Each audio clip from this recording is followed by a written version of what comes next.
ഇപ്പോൾ doctor Sebastian Paul telephone ലൈനിലുണ്ട്. Doctor Sebastian Paul, ഈ കോട്ടപ്പുറം രൂപത എന്നത് മുനമ്പ് ഉൾപ്പെടുന്ന പ്രദേശം വരുന്ന അല്ലെങ്കിൽ ആ രൂപത അംഗങ്ങളാണ് അവിടെ പ്രതിഷേധത്തിന്റെ ഭാഗമായി പോലും അണിനിരക്കുന്നവർ, ആ രൂപത നേതൃത്വം നൽകുന്ന പ്രതിഷേധം. അവിടെയാണ് ഈ ആംബ്രോസ് പുത്തൻവീട്ടിലിന്റെ പ്രതികരണം പ്രസക്തമാകുന്നത്. മുനമ്പം വിഷയം പരിഹരിക്കാൻ പറ്റുന്ന നിയമ ഭേദഗതിയാണ് ഇപ്പോൾ പാർലമെന്റിൽ അവതരിപ്പിക്കപ്പെട്ടിട്ടുള്ളത് എന്ന് BJP അടക്കം അവകാശപ്പെടുമ്പോഴാണ് ആംബ്രോസ് പുത്തൻവീട്ടിൽ പറയുന്നത് അങ്ങനെ ഒരു പ്രതീക്ഷ പൂർണ്ണമായും ഇല്ല സഭയ്ക്ക് എന്ന്. എങ്ങനെയാണ് അതിനെ നോക്കിക്കാണേണ്ടത്?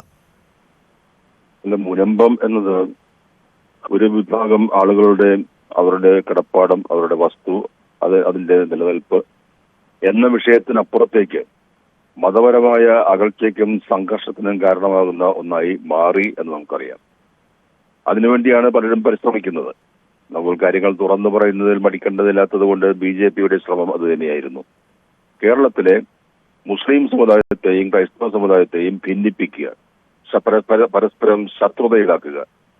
അതിനുവേണ്ടിയാണ് സീറോ മലബാർ സഭ, പ്രത്യേകിച്ച് കത്തോലിക്ക സഭയിലെ സീറോ മലബാർ വിഭാഗം, അവരുടെ പത്രമായ ദീപിക, അവരൊക്കെ വളരെ ആശാസ്യകരമല്ലാത്ത രീതിയിൽ ഈ വിഷയത്തെ വർഗീയതയുടെയും മതത്തിന്റെയും അടിസ്ഥാനത്തിൽ ആളിക്കത്തിക്കാൻ ശ്രമിക്കുകയുണ്ടായി.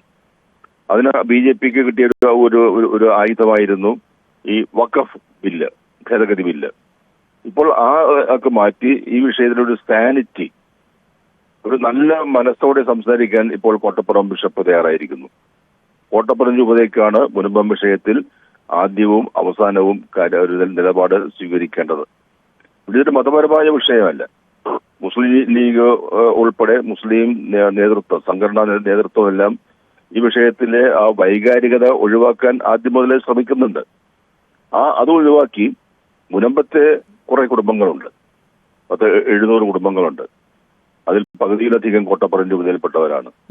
അവർക്ക് അവരുടെ ഭൂമി സംരക്ഷിക്കപ്പെടണം. ആ ഭൂമിയുടെ ഉടമസ്ഥാവകാശം നിലനിന്ന് കിട്ടണം.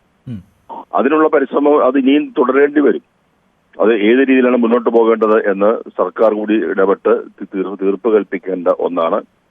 അത് ജാതിയുടെയോ മതത്തിന്റെയോ അടിസ്ഥാനത്തിൽ ഭിന്നിപ്പ് വളർത്തുന്നതിനുള്ള ഒരു സാഹചര്യം ഒരുക്കുന്നതിന് ചിലർ ശ്രമിച്ചെങ്കിൽ അത് അങ്ങേറ്റം നിർഭാഗ്യകരമാണ്.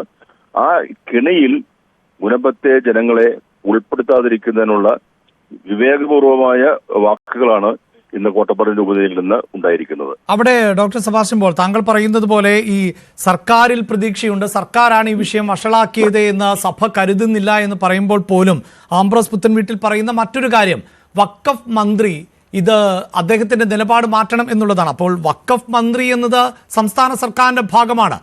അത് വാക്കുകൾ തിരുത്തിക്കേണ്ടത് സംസ്ഥാന സർക്കാരിന്റെ ഉത്തരവാദിത്തമാണ്.